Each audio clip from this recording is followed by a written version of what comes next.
today I'm very excited that Dr. Vlahovic joined us. Dr. Vlahovic will talk about photodynamic therapy in podiatry from theory to clinical practice. I just wanted to start by telling you a little bit about ToyFX and myself. So ToyFX is a complete business unit, end-to-end care for onychomycosis.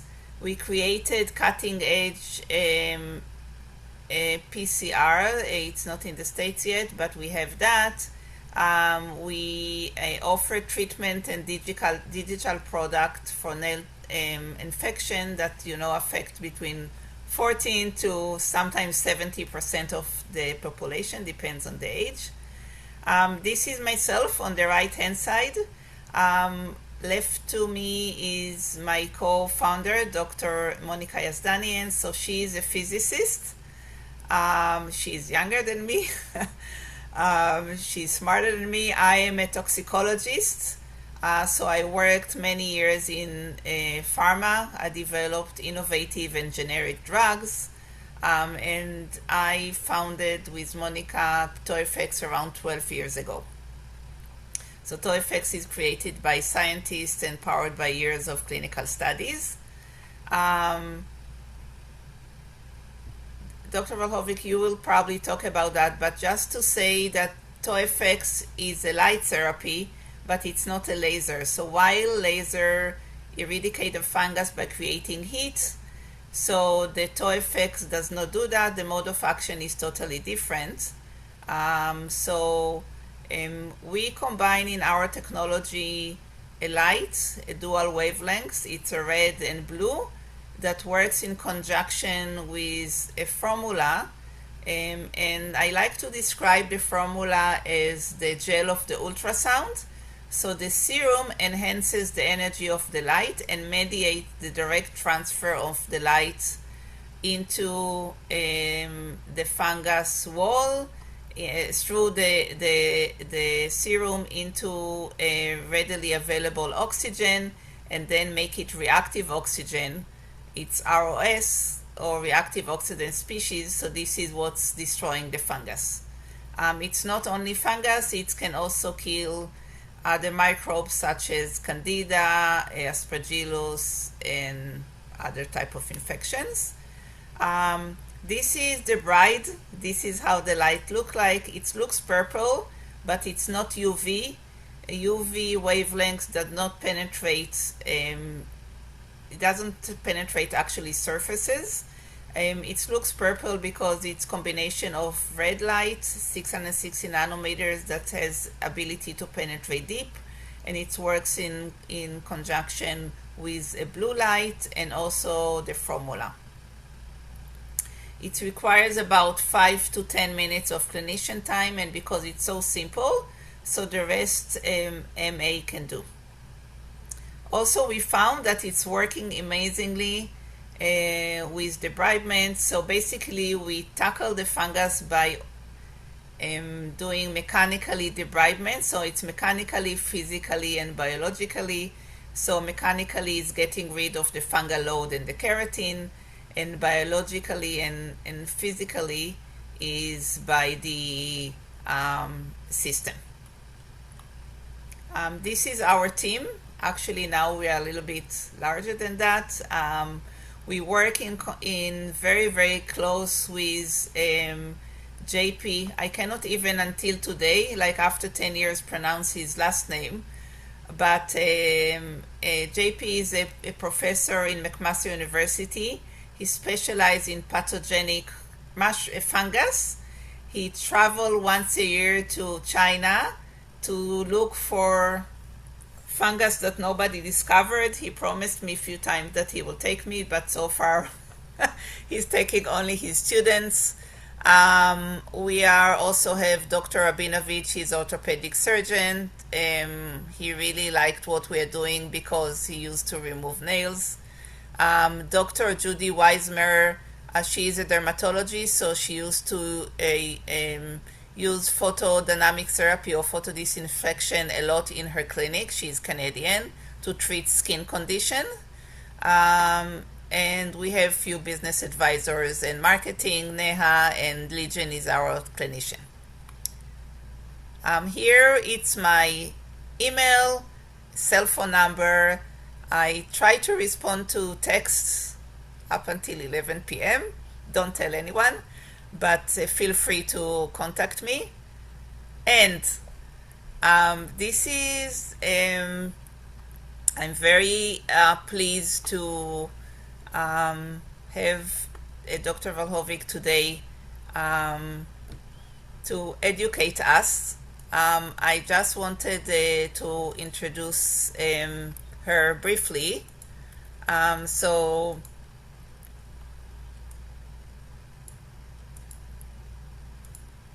Dr. Vlahovic is a podiatrist and also serve as a professor in Samuel Merritt University College of Podiatry Medicine in Oakland, California.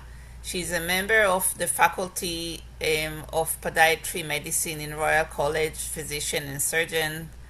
After graduating from Yale University with a Bachelor of Science in Molecular Biophysics and Biochemistry, Dr. Vlahovic received her pediatric medicine degree from Temple University, and I think you were there for many years.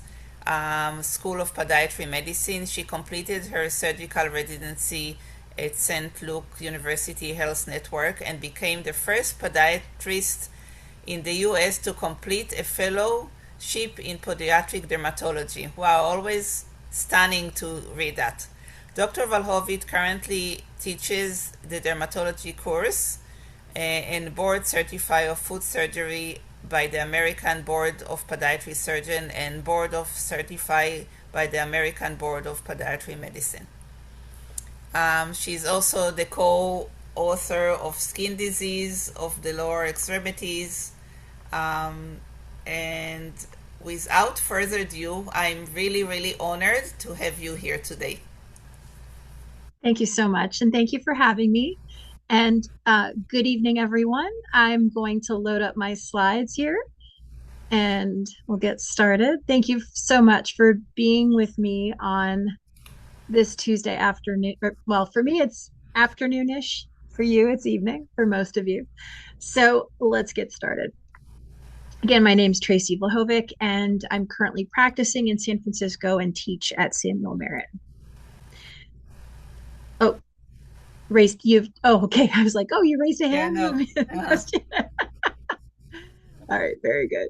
Okay, so our objectives for this webinar is to understand what photodynamic therapy is, review its mechanisms of action, examine the applications that we can utilize it in podiatric medicine, and look at the research that's been done out there looking at clinical evidence and safety. So, what is photodynamic therapy? It's been around a very, very long time. In fact, it was the first drug device combination that was approved by the FDA way, way back when. So, ultimately, you need three things for photodynamic therapy to work. You need a photosensitizer, and that's some certain compounds that we'll talk about. You need a light source. In this case, it is not a laser, it's an LED, and you need oxygen. Right? So we have oxygen in the tissue, we have photosensitizer that's applied, and then light that's applied. And this ultimately creates reactive oxygen species that destroy the target cells. So some of the photosensitizers that can be used traditionally are aminolevulinic acid or ALA. If any of you have ever had any actinic keratoses removed from your face with photodynamic therapy, they used ALA. That is that's standard. The methyl aminolevulonate and methylene blue, which is very, very common, what we're going to be talking about today. And then toluidine blue. Sorry, these are a handful to say. Methylene blue is certainly the most popular one that we're going to talk about in podiatric medicine. So, what are some possible light sources? Well, of course, laser for some people, intense pulse light, which we think of more as something we use for laser hair removal. That's not what we're talking about here, but that's where we often see intense pulse light emitting diodes or LEDs. That's what we're talking about with TOFX. Blue light, red light, and even natural sunlight can be a photosensitizer, of course. So in this case, this is basically what you have. You have a nail or nails, right? One or more. And you apply the photosensitizer, and then you apply the light source. Ultimately, that's creating reactive oxygen species. Those reactive oxygen species are what is killing the microorganism. And for as long as that light is being applied, those reactive oxygen species are being produced. Once that light source is turned off, the reaction ends. So there's no residual from that. With the LEDs, there is no heat, so you're not going to have a burning sensation. With a laser, yes, it would feel much warmer, could feel burny. Of course, those of us who've used lasers in our practice know the uncomfortableness that lasers can cause. So LEDs are not going to cause that. So some examples of the reactive oxygen species, we're going to have hydrogen peroxide. That's something that's very, very common, singlet oxygen, hydroxyl radicals. So all of these things are potential reactive oxygen species that we're going to see, you know, in the tissue. Okay, and so of course, superoxide is going to be a big one. Okay, so where did I first hear about photodynamic therapy? Well, a very long time ago during my dermatology fellowship, I became familiar with it when it came to actinic keratoses. So again, we would apply ALA to the actinic keratoses. That's the photosensitizer. Then we would apply the light therapy and use that as an alternative to treat actinic keratoses. Traditionally, actinic keratoses can be treated with cryotherapy. It can be used with topical medications like 5-fluorouracil, but not everybody wants to go through the trauma of having 5-fluorouracil placed on your face. Can cause a lot of redness, a lot of irritation. You go out in the sun, your skin it's very, very photosensitized. So it's a little bit kinder, gentler to do the ALA and the light therapy for actinic keratoses. This also can be done for skin cancers like superficial basal cell and some squamous cells. Of course, acne. We talk about blue light therapy with acne. That's something that we used to do at the dermatology office. Now you can purchase that online or in a drugstore. I've seen the total masks that people have. They have blue light therapy for acne and they have red light therapy for anti-aging. So we can use this for photoaging skin.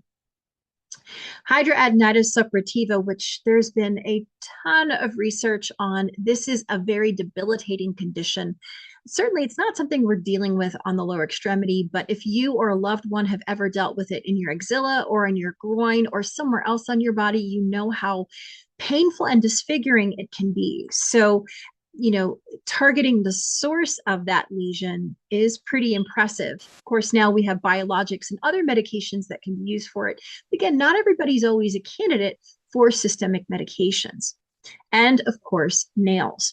So, nails, we're always trying to find what can we use. And, as someone who's been practicing for, 23 years, I think it's been since I got out of residency, we're always looking for something that patients will want to do, right? Not everybody wants to take a pill. Not everybody wants to use a topical medication every day. Patients want something that can be a lot easier on them.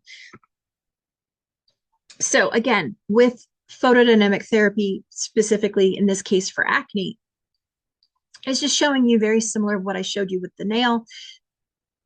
We apply ALA, the aminolevulinic acid, to the skin, and then the light source, creating those reactive oxygen species, killing the various bacteria and species of bacteria that colonize the pores and then create acne, and then and specifically in that sebaceous gland. So there's a lot of utility that's been, again, for years with PDT in dermatology. So what about nails? Well, the first time that I ever encountered and didn't even, didn't think about it before then was photodynamic therapy for nails back in at the World Congress of Podiatry in Rome, Italy, many years ago. Can't remember how many years ago at this point, but it was quite a while. And I'll never forget. I was thinking, that's fascinating. Well, that's interesting. And it was just a singular light, like just a tiny little light, like you're seeing with the acne. So it wasn't the device that you're seeing with TOFX. So two studies that we can talk about is Dr. Watanabe et al. Two patients incubated with ALA, again, using ALA back then, the aminolevulinic acid, for 5 hours before using a 630 nanometer light, treated once weekly until clinical improvement. These two patients had complete clinical, meaning visual. There were complete visual changes and mycological cure that was observed at 3 months in one patient and 6 months in the other. As we know, nails take their good old time to grow. I just had this conversation earlier today about the 1 to 2 millimeters of growth per month, and it's obviously we have variations on a theme with the patient depending on their age, the time of the year, what medications they're on, things like that. So certainly this doesn't surprise me that we're going to have changes in 3 months in one patient and 6 months in another. The other study was with 30 patients who had T. rubrum, which is the most common dermatophyte in the world, confirmed, who had contraindications to oral antifungals. And we've all encountered those patients in our practice. These patients were followed for 18 months after 3 treatments with 2 weekly intervals. 13 patients went on to cure, according to, again, being clinically and mycologically cured. This is usually KOH and culture in these clinical trials, in these studies at 1 year, but only 11 maintained clearance of the infections at 18 months. So, keep in mind that following up these patients, if they aren't continuing with the therapy or have enough therapy, which these studies weren't, you know, doing therapy past a certain time period, patients can reinfect themselves. We know that socks carry dermatophytes, of course, shoe harbors dermatophytes. So, when I read something like this, I think to myself, they probably needed more treatments than what was done in the study. So again, Dr. Piericini, who is a very good friend of mine, she is a dermatologist in Bologna, Italy. I absolutely love her. And she performed the study back in 2008 using ALA with incubation time of 3 hours, followed by a diode laser red light at 630 nanometers, delivering a certain fluence over 7 minutes. There were no pain or local effects that were seen. And patients did have clinical and mycological cure at 2 years of follow-up, which is really impressive. Dr. Robrace et al. Proposed a protocol of 3 photodynamic therapy sessions separated by an interval of 1 to 2 weeks using another photosensitizer and red light. And each session was preceded by the topical application of urea 40% over several days. Just to say, urea 40% is going to hydrate the nail temporarily and open the pores temporarily. It's not a long-term thing. It's a very temporary thing. Just for those of you who do use urea nail products in your practice. So here is basically a review from Skin Appendages Disorders back in 2017 of all the different people who have done studies with photodynamic therapy. Again, some people use lasers, some people used red light. We're going to be focusing on red light. Now, you can see that the aminolevulinic acid, the ALA, they had to let that sit for a long time. That was not a quick fix. The methylene blue, which we're going to focus on more with TOFX, is something that is a much faster situation. Our patients don't want to sit for hours in an office or at home applying something, right? They want something fast.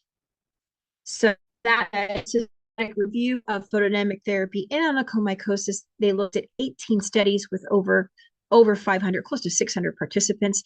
The diode laser was the most used, followed by LED and intense pulse light. Again, the photosensitizers range from ethylene blue, ALA, and the other type of acid. This reduced the onychomycosis severity index. So onychomycosis severity index is something that we as principal investigators use. It's not something that we quantify in private practice, but when it comes to clinical trials, we're looking at that. It's a way of just saying, okay, how much, where is the nail disease and what quadrant of the nail and how much has it changed? And again, mycological cure is going to be looked at with KOH and culture in these trials, not usually PAS or PCR. Again, it's just a clinical trial thing.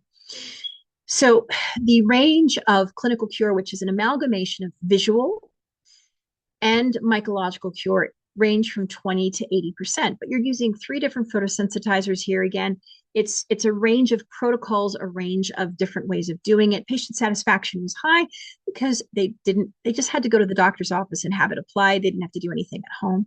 So the ultimate statement from this systematic review is PDT used as a standalone or adjunctive treatment achieves high clinical success rates across different stages of infection. So this particular study, this was submitted and approved in 2025 to JATMA, should be published any day now in the formal journal. This is using what we're talking about tonight, which is 165 great toenails treated in 101 patients. Now, what makes this study special is that they allowed anyone, as far as the severity of the nail in. So you had very severe nails, total nail dystrophy, and people who had a little bit of nail issues.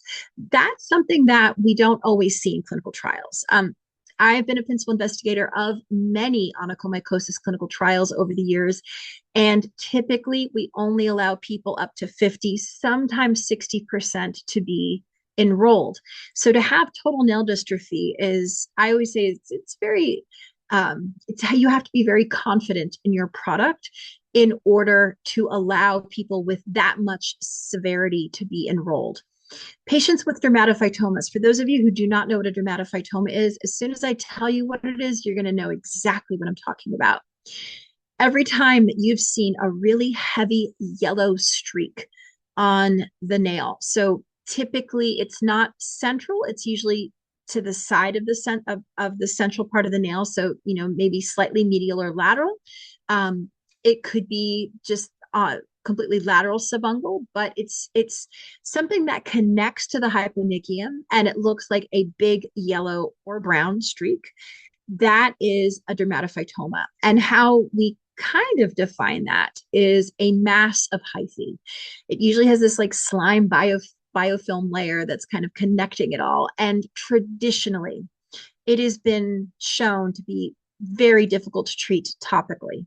So we thought that the only way for years to treat it was to debride out that area of dermatophytoma and just, trim all of that and give them an oral antifungal. Subsequently, a study showed that topical efinaconazole was effective. And so that kind of opened up the door to other topical therapies. So again, kudos to Rabinovich et al. To have dermatophytomas in the study because, again, they're traditionally quite challenging to treat.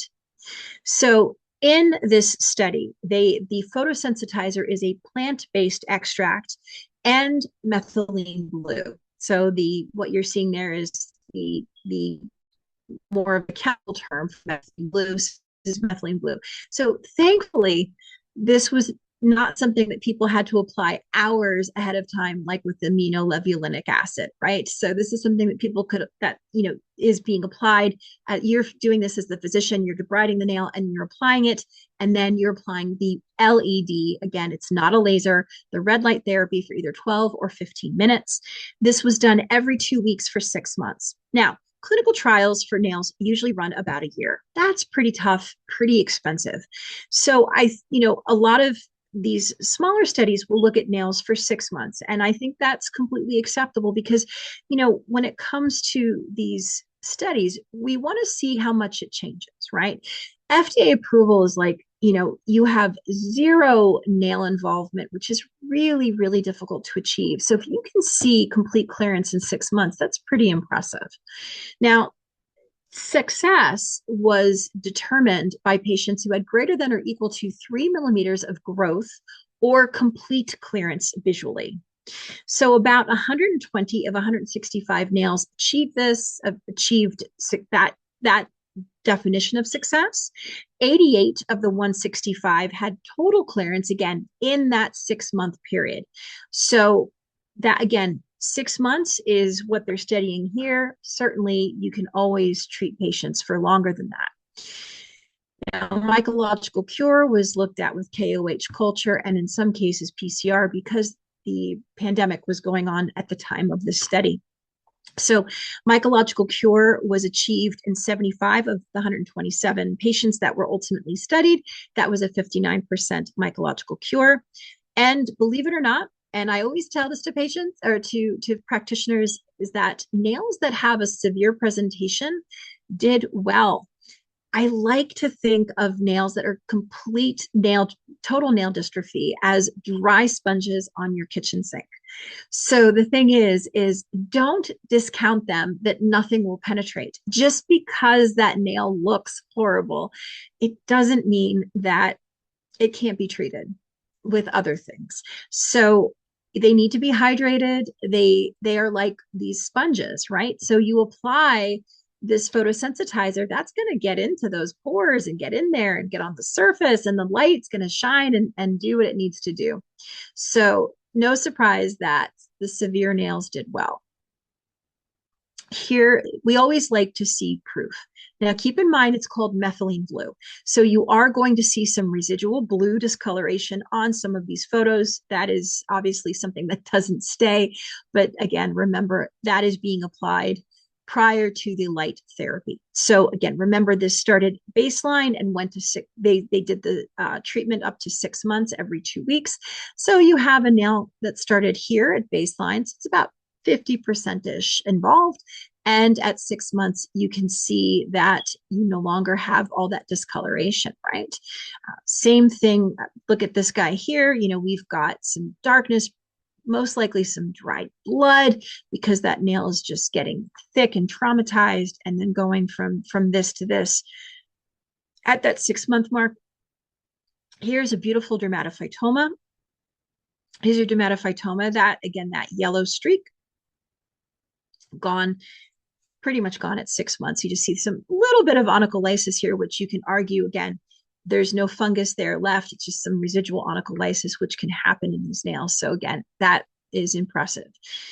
Even with this nail, that is almost, I would say, like 85 to 90% involved when you look at just what is clear that's left. And going from here to here, again, keep in mind that there's some methylene blue on the sides of the nail, but that central yellow discoloration is no longer present.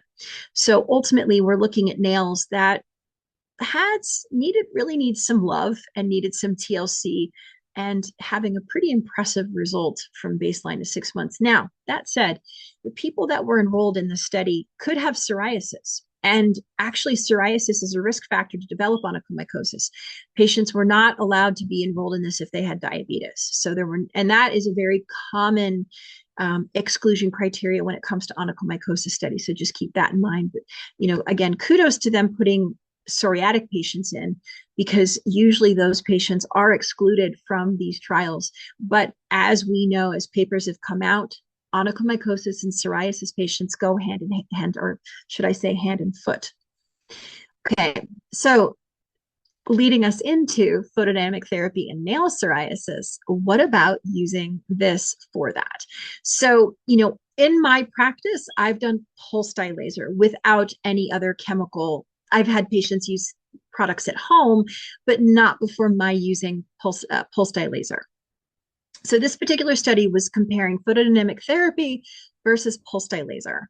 And I've had some decent success with with pulse dye laser with nail psoriasis, but this was pretty cool because they used MAL as the photosensitizer, and had it on for 3 hours with a bioadhesive patch, then applied the photodynamic therapy, and again, had some patients who just had the pulse dye laser.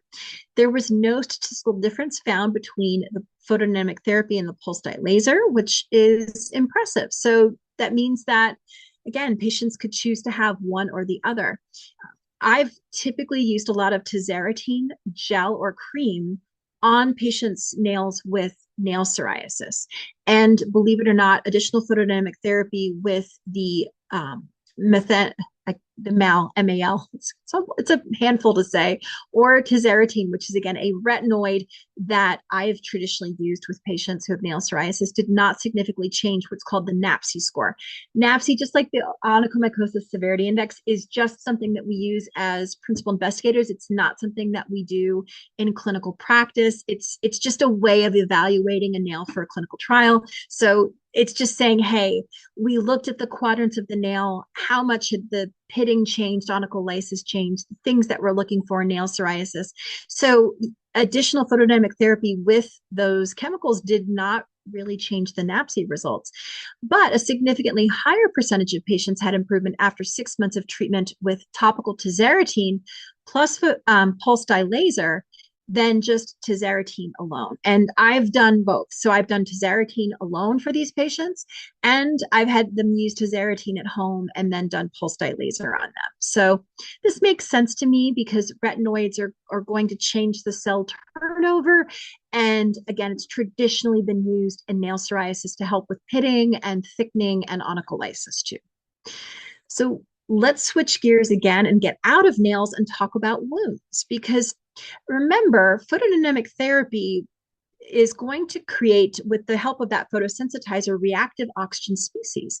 Those reactive oxygen species are going to target various microorganisms, not just fungus, right? Of course, when we're talking about nails, we're thinking about fungus. And when we're talking about psoriasis, we're actually thinking about more inflammation. But when we think about wounds, we're thinking about the various microbial load that can happen and biofilm. So there have been 4 studies of photodynamic therapy plus versus collagenase and systemic antibiotics. As we know, with our diabetic foot ulcer patients, a lot is being thrown at them for various reasons, plus the dry sterile dressing. And wanted to see if there was a reduced antimicrobial load or microbial load, and if there was any tissue repair. So ultimately, they found that between 1 and 23 treatments, methylene blue was used. So they painted those wounds blue. The wavelengths of the light ranged from 560 to 689 nanometers. And ultimately, the statement from this paper was the amputation rate was 35 times lower in the group that received photodynamic therapy in comparison with the groups that received other treatments. Now, this paper came out before the GLP-1 receptor agonists exist. The GLP-1 receptor agonists, all the research there with diabetic foot wounds has also been shown to reduce amputation rates and things like that. So imagine if you had a patient who's on one of those injectable therapies along with some pulse photodynamic therapy light treatment, that how much could we really benefit these patients, right? That's a great thing. So again, looking at how can we affect biofilm.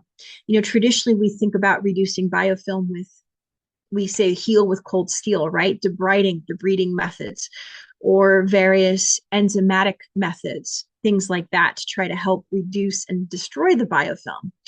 Well, one of the things that photodynamic therapy can do is biofilm destruction, and again, with methylene blue. So this particular study back in 2023, after a single light treatment, the bacterial count has been shown to decrease by at least 99.9%.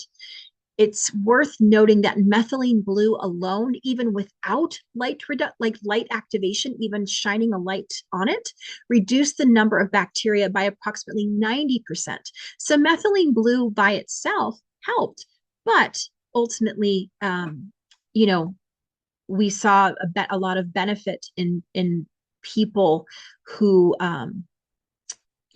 just obviously had the combination with the photodynamic therapy.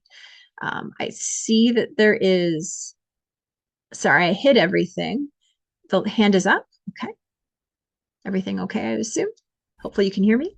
No, it's just me. I lowered the Okay. hand. Sorry. Okay. That's okay. All right. So what's our possible photodynamic therapy protocol for wounds? Well, obviously methylene blue, if it's so good on its own, is going to be even much better with the addition of photodynamic therapy with red light and creating those reactive oxygen species and broad spectrum working as an antimicrobial, but also a biofilm destroyer.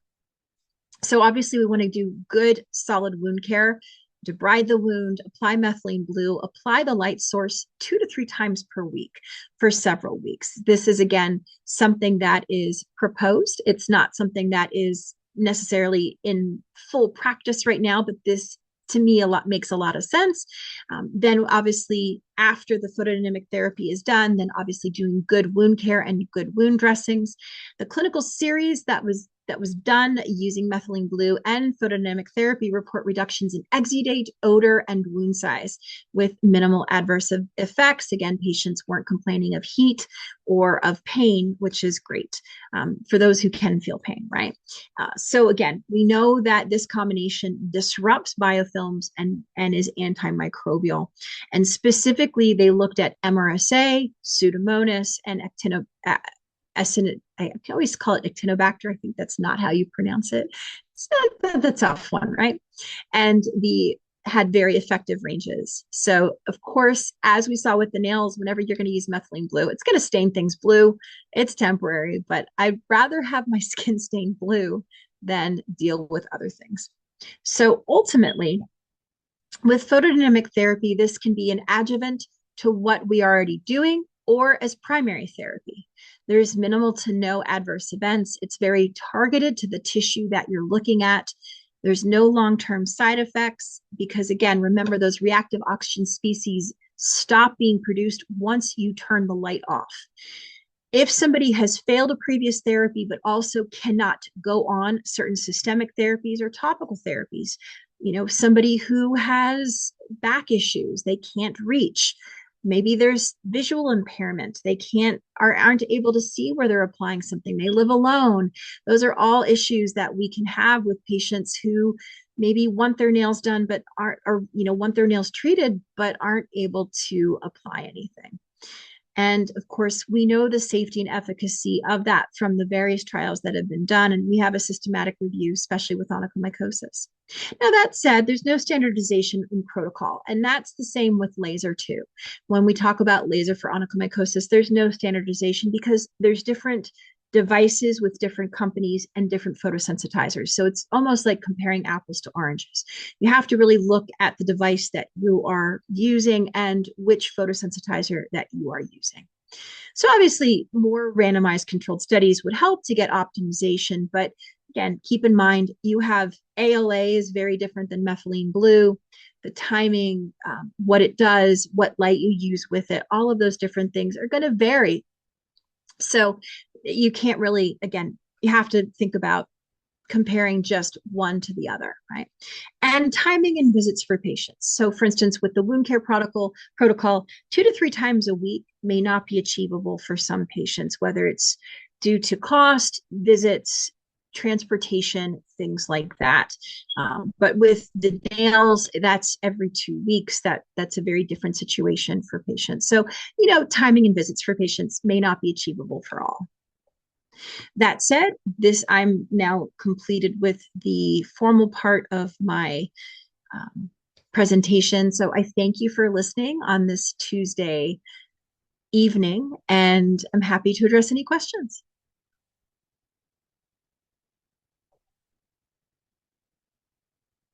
Oh, I think you're muted. So thank you so much. It was really, really interesting as usual. I myself also have a few questions, and I'm sure that the audience. But if I may, before we do that, I have 4 questions in a poll.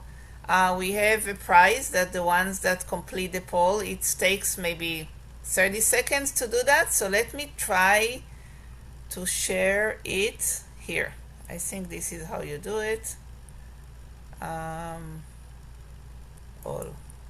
Can you see it? I don't see it on my end yet. Oh, now I had to click the.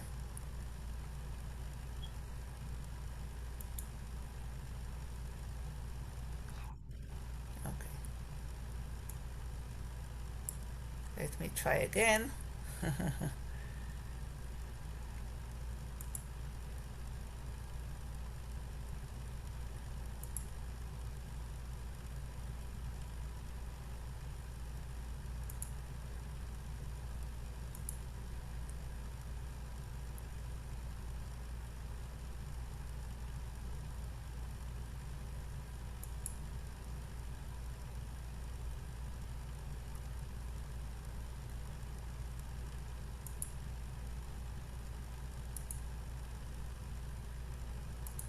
Okay, I guess I do not know how to do it, so we will send it to you after.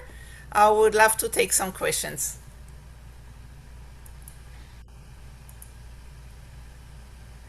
I have one question from Kelly Oliveris. So she's asking, is it safe in children? So I guess she's asking you.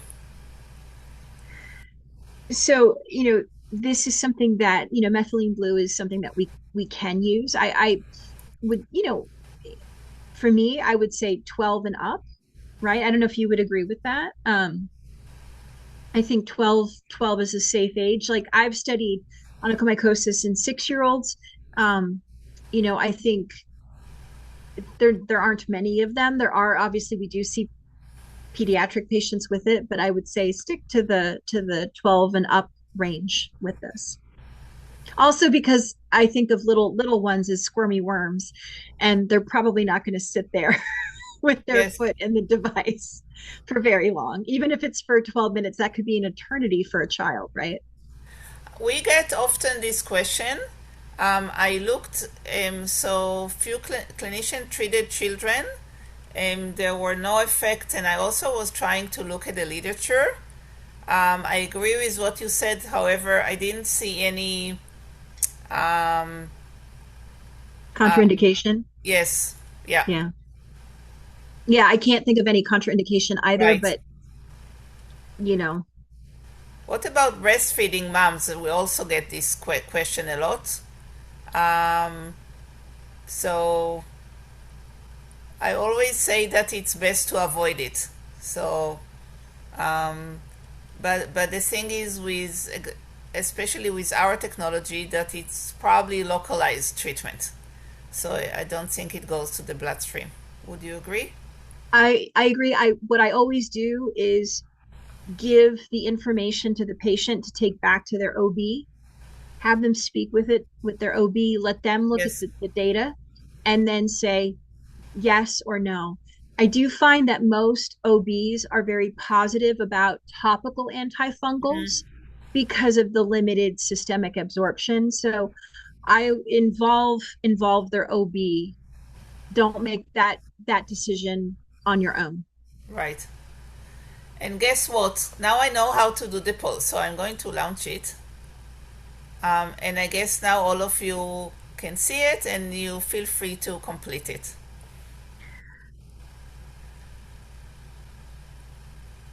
So there is only 4 questions.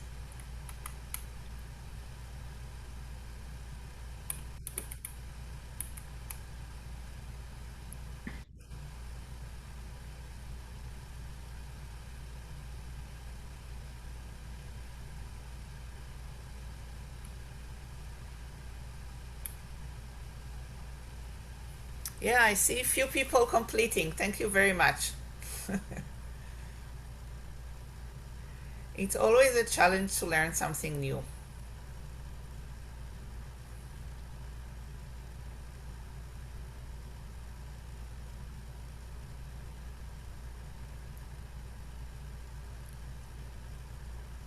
And like I said, it's been used forever in dermatology. So this is not new in the dermatology world. It's new in our world. So Right. it's just learning about it, understanding it. It's very simple. It's very simple to learn. It's very simple to apply. It's very simple to do in the office, right? And also it depends on the dose. The dose that of the methylene blue that we are using is very low. And still it's blue. Quite can't blue. you can't Yes. can't have a colorless methylene blue. It doesn't No. exist.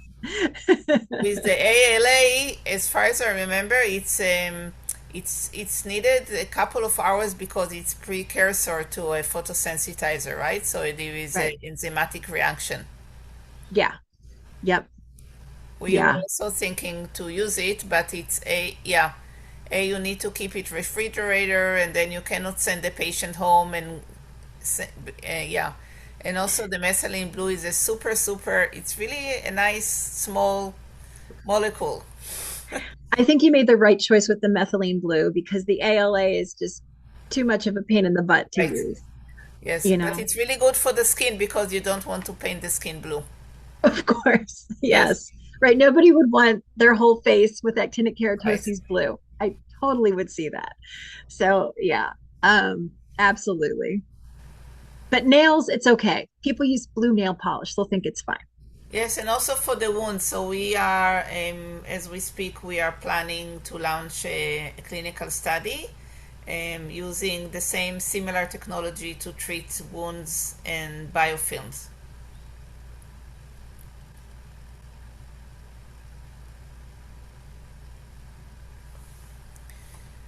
Okay, I will give it one more minute and then I think 39 people participated, so that's amazing.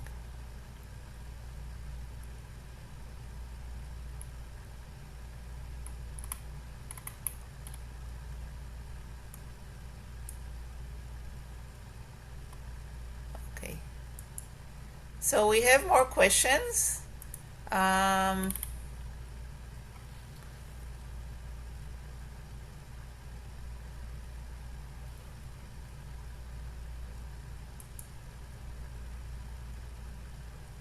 can methylene blue be used with zirconia laser to improve outcome? That's the lunula laser. Right, it's a cold laser, yeah. Yeah. I mean, so my statement on this is that laser alone is not effective as monotherapy. So, you know, I would not use these on the same day. I think you would agree with that. Like, say you wanted to try that. I don't think that would be a good idea. I think that that would also be a lot for the patient to go through. They'd have to come into the office to have this done and then come in on a separate date for the laser. Um, we have no data on using those synergistically, but that to me would be a lot for the patient to handle. I would prefer more to have the patient on a topical product, a topical antifungal in between the photodynamic therapy treatment. That would make a lot more sense to me if they're willing to do it. Right. You know, we have few clinicians that using not a cold laser, like regular pinpoint laser, in Okay. conjunction with the our technology, and some are using. I would love to hear your opinion on the matrix area, just to enhance, not for the onychomycosis, to enhance blood flow. So Interesting. I thought that Okay. it's really nice angle. So the reality is that the blood flow is really in the nail bed. So I can't say that I would advocate for using that on the matrix. And also the reality is that the fungus is in the nail bed, right? Right. um I think targeting where the fungus is, which is the nail bed, is really the way to go. That's my philosophy when it comes to Uh-huh. nails. But again, I'm not going to say to those practitioners, don't do what you're doing. If you're getting results, that's great.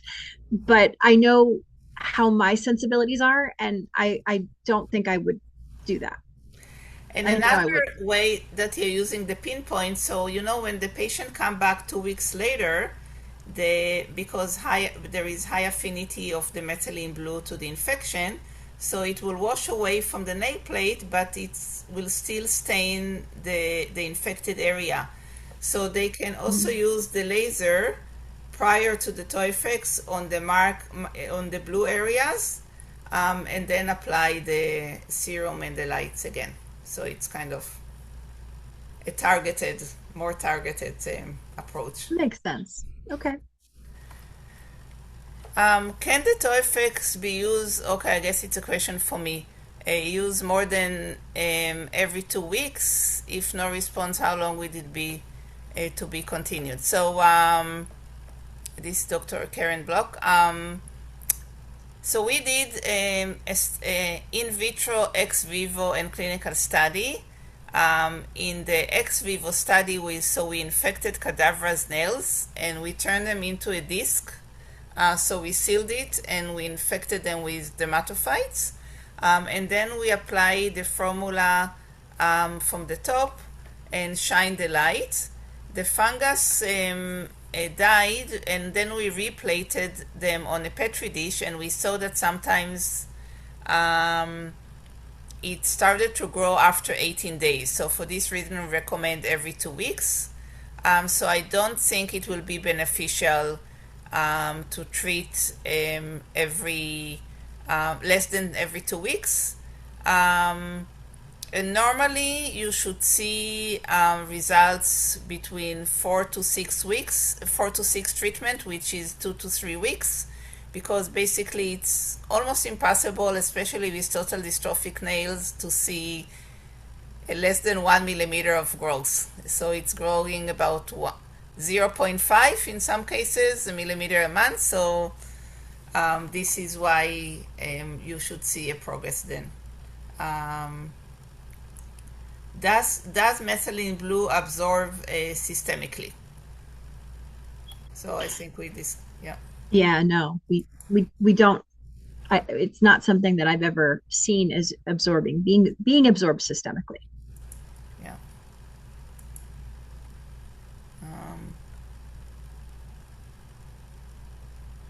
Where do I send? Okay, I guess Dr. Kraft, it's for me. So where do I send patient for getting more information about toe effects? Can you send me a quick text or an email? I can. We have on the toe effects website a site for clinicians and a site for patients, so you can send them to our website. Do you recommend using the toe effects with topical antifungal medication? Yes. Yeah. What topical do you advise patient to use along with the toe effects? Maybe you can answer that, not with the Well, toe effects, but general way of. yeah, I mean, I stick to what's FDA approved. So I stick to, either Jublia or Tavabrol or Ciclopirox.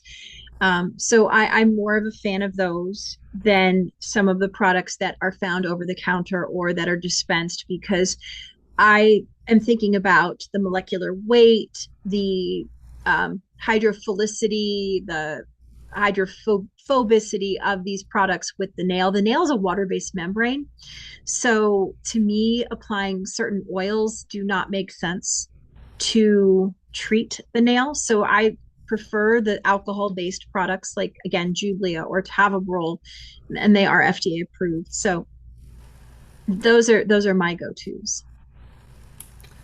We have here a question from a practical standpoint. If a patient has severe fungus, I could see that they would not care too much about the blue colored nail if it's going to work. I could see that being a problem for patients that don't have much fungal nail issues and would rather use a topical. We use Torcelin or laser therapy due to long-term look between treatments. What has been your patient's feedback? Would you consider this option for severely affected nails? So, yeah. I mean, it all depends on patient preference, right? I mean, that's a conversation I feel like I have every day is, okay, this is the severity of the nail presentation you have. These are the options I want to give you. How do you feel about that? Do you want to take a pill? Do you want to apply something topically? Would you like something where you maybe don't have to apply something topically, right? Like with this technology. So I think it's really a matter of the conversation that you have with the patient expectations, and also patient preference. Every time that I think I can predict that a patient, especially a younger patient, that they might want a pill versus a topical or vice versa, they surprise me. So I don't predict anymore. I just these are the options. These are what I can give you. How do you feel about it? What are your questions about it? And then go from there. So I really think it's about what the patient's willing to do, right? Not like some patients absolutely do not want an oral antifungal. Some patients absolutely do not want to apply anything. So this is an option for a patient who, again, may want an adjunct therapy, but may want something where they're just going to come to you and have it done. So it's really patient dependent. And I also wanted to add to that because it's because also we saw it in the clinical study, because it's a combination of a serum, a liquid that can travel, penetrates very well through the keratin into the nail bed, and a light that penetrates very well. So it's proven to be very good for severe cases. Um, for example, in comparison to topicals that sometimes are more to mild to moderate cases. Um, if patient asks for percentage of effectiveness for severe versus moderate versus mild cases, I guess it's maybe on the toe effect study. You would you like to take this question? Yeah, it is. I have the paper over there. Um, but it does have the striation between severe and the non-severe nails. So surprisingly, the severe nails did very, very well, especially in combination with debridement. Um, people always want numbers, and I think numbers can be helpful, but I think it's, to me, the number that I like to quote to people is more mycological cure, which was 59% here, right? So mycological cure is the thing that no matter what can help us say, did we achieve what we needed to, which was a fungal cure? Patients want the visual change. I want to make sure we killed the fungus. The visual change will happen over time. So or if they've had the nail affected for a long time, it can be permanently scarred. So I think setting a reasonable expectation with the patient is super important. So, I think saying, hey, in this study, they allowed people with severe nails and the typical nail that would be enrolled. That's impressive because again, most clinical trials do not allow severe nails in their studies. So again, kudos to the team for doing that because I'm telling you, it doesn't happen. So when you look at a 59% mycological cure on people who have, that's incorporating people with severe nails and regular fungal nails, that's pretty impressive because when you look at the numbers for topicals for mycological cure for just 50 to maybe 60%, it's lower, right? And for the oral antifungals, it's 70 and 67% for terbinafine nitroconazole for mycological cure. So again, obviously the oral antifungals are always going to have a better cure rate. Again, mycological cure, and that's what I'm talking about, not complete cure. So this is in the middle, right? Can it be used in cases of skin fungal, I guess, tinea pedis?